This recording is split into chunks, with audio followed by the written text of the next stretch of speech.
రూపాయలు ఆపుతారు. ఇంకా ఈ బీజేపీ ఈ రోజు రైతుల మీద మొసలు కన్నీరు గార్చే ప్రయత్నం చేస్తా ఉంది. ఏం హక్కున్నది? మీరెందుకు సాయం చేయరు? ఇలా ప్రకృతి వైపరీత్యాల నిధి నుంచి తక్షణమే ఎకరానికి 25,000 రూపాయలు సాయం చేసి తెలంగాణ రైతుల్ని కాపాడాలని చెప్పి ఇలా బీఆర్ఎస్ పార్టీ డిమాండ్ చేస్తా ఉంది. కాంగ్రెస్ నాయకులారా, వడ్లకు మక్కలకు 500 బోనస్ ఇవ్వకుండా మీరు ఈ పార్లమెంట్ ఎన్నికల్లో ఏ ముఖం పెట్టుకొని మళ్లీ గ్రామాల్లోకి వస్తారు? చెప్పలేదా మీరు? మీ మేనిఫెస్టోలో రాసిచ్చారు, బాండ్ పేపర్లు వచ్చారు. ఇది రాహుల్ గాంధీ మాట అన్నారు, మాట తప్పమన్నారు. 100 రోజులు నిండినా వడ్లకు బోనస్ లేదు, రుణమాఫీ లేదు, రైతు బంధు లేదు. ఇది కాంగ్రెస్ కు తప్పకుండా ఈ ఎన్నికల్లో ప్రజలు గుణపాఠం చెప్తారు. అందువల్ల మేము ఒకటే కోరుతున్నాం, కాంగ్రెస్ నాయకులారా, ఊకే చిల్లర మాటలు, బోగస్ మాటలు బంద్ పెట్టండి. వడ్లకు మక్కలకు బోనస్ ఇవ్వండి. ప్రజలకు ఇచ్చిన మాట నిలబెట్టుకోండి.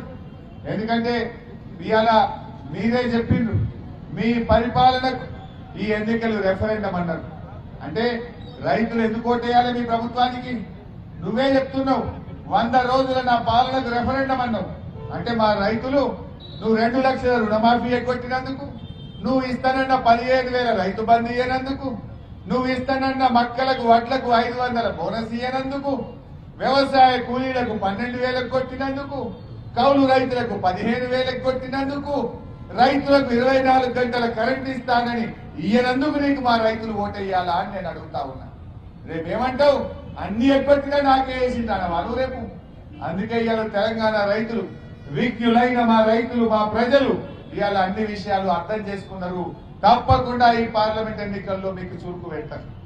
మేము ఈ దీక్ష ద్వారా తెలంగాణ వ్యాప్తంగా మా బీఆర్ఎస్ కార్యకర్తలు, రైతులు ఇవాళ తెలంగాణ రైతాంగం పక్షాన ఈ మొద్దు నిద్రపోతున్న ఈ మొండి ప్రభుత్వం కళ్ళు తెరిపించడం కోసమే ఈ దీక్ష చేస్తా ఉన్నాం.